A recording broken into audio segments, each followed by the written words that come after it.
Hello ladies and gentlemen, and welcome back to Fallen London. Today we're going to be carrying on with the exceptional story, A Nest in the Eaves, and we are apparently about to go on a starved pilgrimage. You follow the address the starved mystic gave you to a warehouse. The heavy wooden door is locked, and it is only upon going in search of another entrance that you discover a rusting iron staircase clinging to the side of the building. As you ascend, the patched balloon of a dirigible emerges into view like a rising sun. Beneath is a cluster of robed acolytes. The starved mystic sees you and nods. Let's board the dirigible.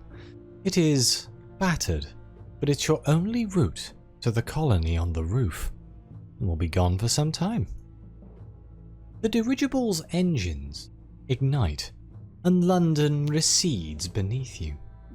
Its cancerous sprawl, the lights that bloom and die like cells, the ships that push along the river like blood through a vein. An acolyte quivers beside you, his eyes tightly shut. "Heights," says the starved mystic. He nods. "Soon you will understand how little any one body matters, even your own. You'll never know fear again."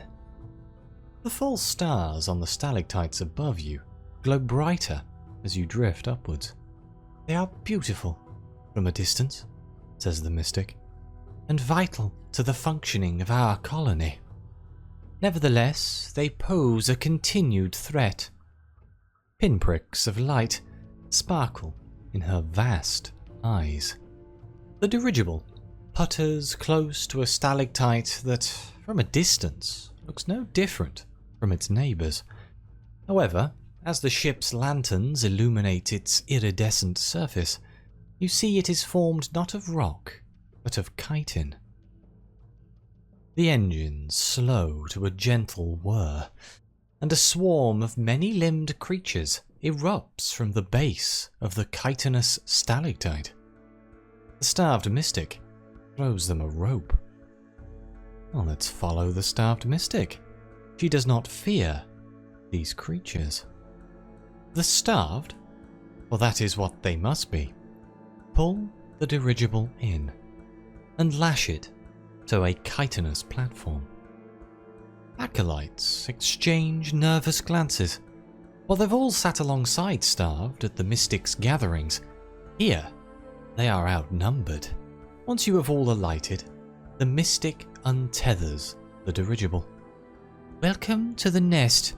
If you wish to transcend fear and other corporeal concerns," she says, eyeing an acolyte who is watching the dirigible's descent with terrified eyes, "you must commit to our way of life." She unfurls yet more arms from beneath the folds of her robe. "Come, there is work to be done." The starved mystic's claws click on the chitinous floor as she leads you through the nest. "You are here to lose concern for yourself as individuals," she says, taking you into a vaulted chamber. Here, a swarm of starved awaits, vibrating with anticipation. Those who change their bodies will find this easier, but the choice is yours. One acolyte steps forward, and then another. The starved mystic smiles. Okay, so we have two options. We can step forward and let them shape us, or we can back away. You have no wish to become like the starved. I think I'm going to say back away. One, because I think that's the choice that a lot of people will never make. And two, I'm here out of interest. I want to observe. I don't necessarily want to take part. But let's back away. You huddle against the wall beside the other acolytes and watched the starved shove the first volunteer through a ragged hole in the floor. That is silence. Then a distant splash from deep in the bowels of the nest. The starved mystic bows her head and slips deftly through the hole after her. Before anyone can ask what will become of the volunteer, a starved man scuttles over to your group and ushers you through a corridor. He walks on all sixes, his back obscured by sheets of skin stretched tight across frames of delicate bone. From beneath them, his coccyx extends like a rapier. The starved man leads you through the nest to a platform overlooking the cavern and the Z below. False stars crawl over the distant stalactites. He leans close to you and taps your face with the antennae that erupt from his brow. Their fingernails scratch your cheeks. When he is satisfied, he thrusts you through an iridescent door. The starved mystic is waiting in the chamber beyond. We can ask her what happened to the acolytes who chose to be shaped. What has become of them? Their bones have been shaped in ways that will help them in their work, says the starved mystic. They can grip better, see further afield, and defend themselves with more than just their fists. Responding to something in your expression, she places a claw on your arm. Do not worry about them. Their bones are still malleable, like heated metal. They will revert, unless they choose to submerge themselves in amber repeatedly, as I have. The arts are not normally so forgiving. The gradual reversion of ours is an effect of our shaping tool. They are forged from infernal brass. Oh, let's get to work. You must assimilate into something bigger than yourself. You may not have submerged yourself in amber, says the starved mystic, but you are still a worker regardless. What you do here will soon feel entirely natural to you. Does a heart think of beating as work? We are all a part of keeping this great body alive. She leans in close enough for you to see your face reflected in her bulbous eyes. In performing your tasks, she says, you may draw attention to yourself. Mark yourself out as something of a mutated cell, a thing to fear. Should that happen, it is possible the other workers will task you with collecting nectar from the false stars. Dangerous work, and it draws unwanted attention to the nest. But crucial. To become one with the nest, you must raise your part of the organism quality to 10. The other workers will be watching. Should they judge you dangerous, you will be assigned the riskiest tasks. Should you wish to avoid this, keep your a dangerous protuberance quality below 10. Of course, you may not wish to avoid this. Starved workers scurry along the nest's chitinous corridors, performing tasks as instinctive as breathing. On one side of you, an iridescent shell protects the nest from the cavern beyond. On the other, a muscular wall enshrouds the innards. It radiates heat. There is work to be done. So, there are a lot of options here. We can commune with our fellow workers, but because we're not shaped, this is hard. Some can still speak. All can communicate if you pay attention. Somehow I don't think we'll be trying that one. We can distribute supplies through the nest. It takes a horde. Watch the false stars. Understanding their movements will help protect the nest. Or we can rest. Recuperation is not a solitary activity. But we can Rest to reduce our dangerous protuberance. There's a few here that we haven't got, so let's just start with something simple. Let's go with distributing supplies throughout the nest. In a scarred antechamber near the dirigible platform is a stack of crates. A starved worker with jaws the size of a typewriter tears them open and flings paper-wrapped parcels to his fellow workers, who form a peristaltic tube that reaches deep into the nest. Insert yourself between their undulating bodies. Without thinking about your movements, you become one with them. Raised limbs like Villy, bearing the heavy parcels into the darkness. When it is done, the horde dissipates, leaving you to collect the debris. The membrane that separates you from the nest begins to dissolve. We gained a nodule of warm amber and 1 soul, apparently. I guess I have to fail to raise my dangerous protuberance. I am kind of intrigued by collecting the nectar, you know? I could just do the commune with fellow workers to raise my dangerous protuberance rapidly. Let's try it, because we're always going to succeed these, and it just doesn't seem fun to not do the dangerous stuff, does it? Of course it could kill me, which would be very upsetting. I'm sure it'll be fine. Let's try communing. The starved workers scuttle away as you approach, while the unshaped hurry past, heads down. They all have tasks to perform, and your attempts to disrupt them are interpreted with suspicion. Okay, so my dangerous protuberance is 3. Let's try again. They scurry away again. Okay, we're now at 5. We need 4 to 9 to do this top one here. This is a dangerous task, and those who wish to take it are not feared. Success will raise part of the organism by 1 and a dangerous protuberance by 1. Failure will just do dangerous. Let's try it. We're shoveling poop. Fantastic. Oh, we succeeded. You scour the corridors, gathering pieces of something that resembles the chitinous walls, but is silver, not purple-blue.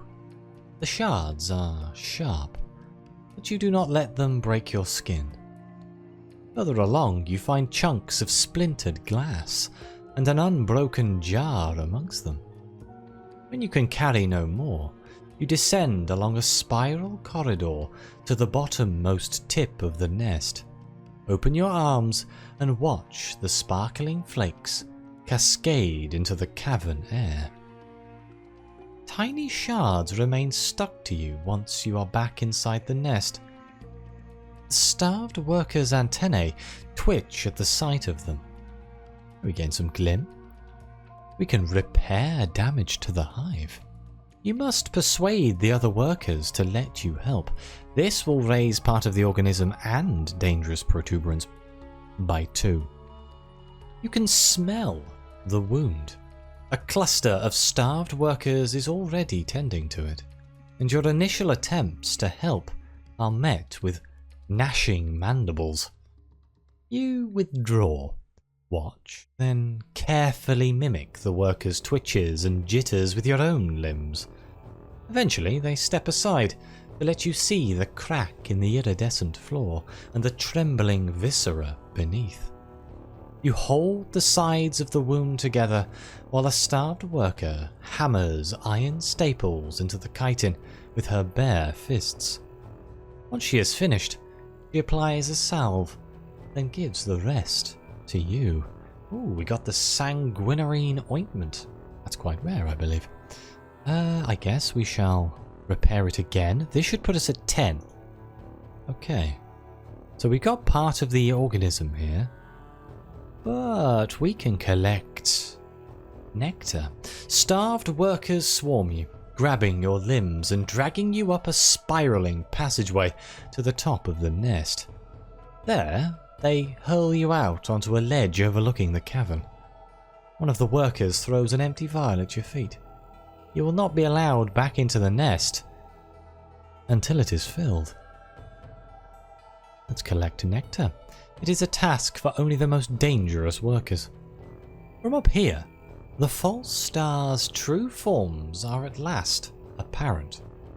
They are crab-like beasts, the size of carriages, with bioluminescent shells so bright they can be seen from London. You watch a distant starved worker spider between stalactites, pursued by a false star. She is faster, and for a moment it appears as though the creature will give up the chase, but instead it rears its head and spits. The venom splatters the worker, and she stops, turns, and gazes at her predator. It waits. Enchanted, the starved worker clambers towards the creature, and is gone in a flash of red and silver. Oh God, what have I done? The starved workers chitter with excitement. Their dead nestmate is no more than debris to them, having served her purpose by extracting venom from the false star. Now you must serve yours to collect it.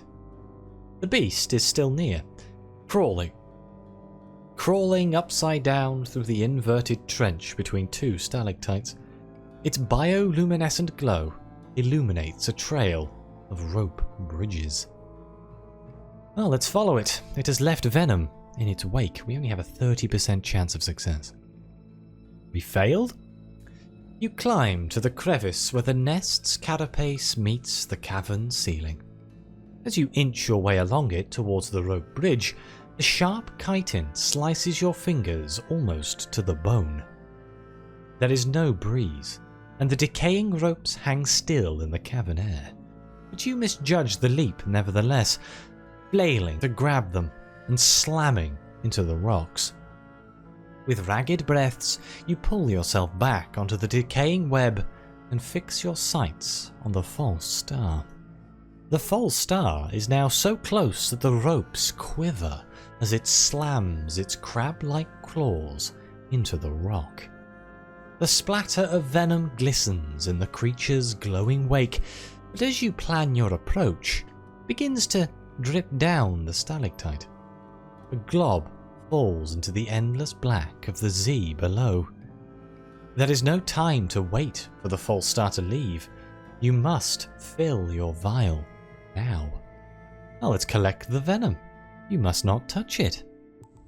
30% chance. I'm sure I'll succeed. Damn it. You hold the vial beneath the drip of venom, careful not to let it touch your skin. That is when the false star lunges. There is a crash of chitin on rock, a burst of pain, and a terrible realization that liquid is spilling down your arm. When you look and realize that it's not venom, but blood, you feel the pain. The creature takes flight on clattering wings, and you scrabble back across the rope bridge, leaping through the air, and land with a crunch on the ledge. Starved hands pull you back into the nest. The false star retreats. You've collected a smear of nectar. One of the starved workers takes the vial with reverent claws, holds it up to the light of the false stars, then gives it back.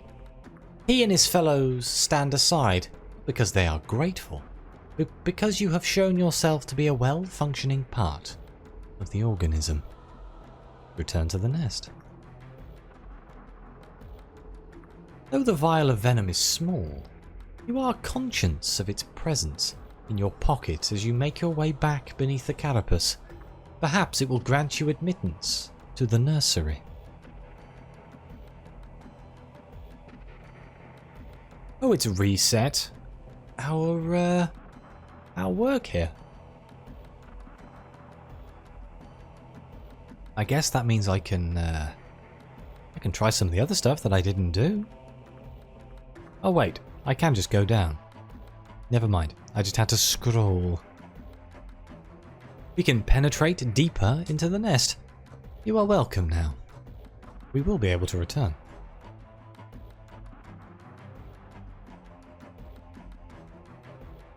Starved workers allow you to push through the ever-tightening tubes that lead to the warm centre of the nest. You listen to their chitterings as you pass and understand that the nest has grown increasingly fragile of late, slow to heal from ever more frequent incursions from the false stars. Perhaps this is merely to be expected, given this place's age, but synapses that would have once alerted one part of the nest to an injury in another are not firing. Still, the workers must replace the failing parts of this great body. Together, they will regrow as something stronger. Complete side note, this top artwork up here is fantastic. I love it. The air is rich and sticky in the centre of the nest, and your footsteps are silent on the muscular floors. Tasks in this soft, warm place are less grueling than those near the carapace, but more delicate. A careless worker could cause damage. We have a few options here. We can visit the nursery. This would use our nectar. That is a cost if you wish to see what is incubated within. It will raise our part of the organism by 2. We can shape a new worker. My shaping arc's quality gives me a 10% chance. That seems like a bad idea. You succeed, but failure might prove your usefulness for other tasks. We can tend to workers' injuries. We can listen to the starved mystic. She holds court deep in the nest. We can explore the nest. Curiosity is viewed with suspicion. We can return to the outer layer of the nest. Or we can make our way to the inner sanctum, which is apparently what we want to do. We need to get our part of the organism to 10. Let's use our nectar. Let's see if that pays off. The floor of the nursery is flagged with translucent tiles. You stoop to peer into one and behold a beatific face staring up at you. Submerged in an ambiotic cell of amber. A man pads into the nursery and waits while a starved worker peels open a membrane so he can lower himself into the cell beneath. The worker extends a claw. You give her the vial, and she empties it into the amber.